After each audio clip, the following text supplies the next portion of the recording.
Right, so, as we know, the government are proposing to implement carbon tax on the 1st of January 2019 at a rate of 120 Rand per tonne of CO2 equivalent.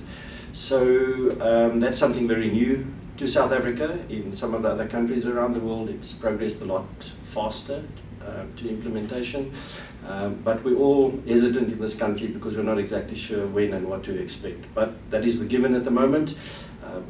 My opinion, 120 Rand per tonne is way too low. I believe we should be looking much higher than that.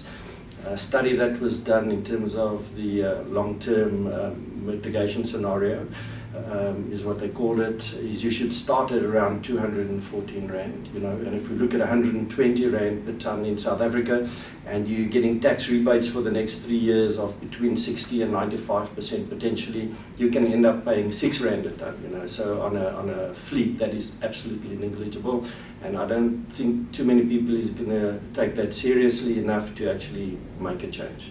In 3 years' time, which is the phase-in period that they have, so by 2023 in theory, the rebates will fall away and they will start paying a full 120 or whatever the rate might be in those days.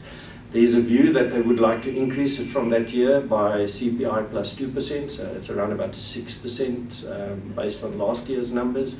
And so that's very low. So are you ever going to catch up? If you go and talk to people like the World Wildlife Fund that really look into this quite seriously, they are making statements that you should at least start somewhere around 400 Rand, but the ideal number would be 466 Rand per tonne in terms of carbon tax, because then people will actually realize it's a serious thing.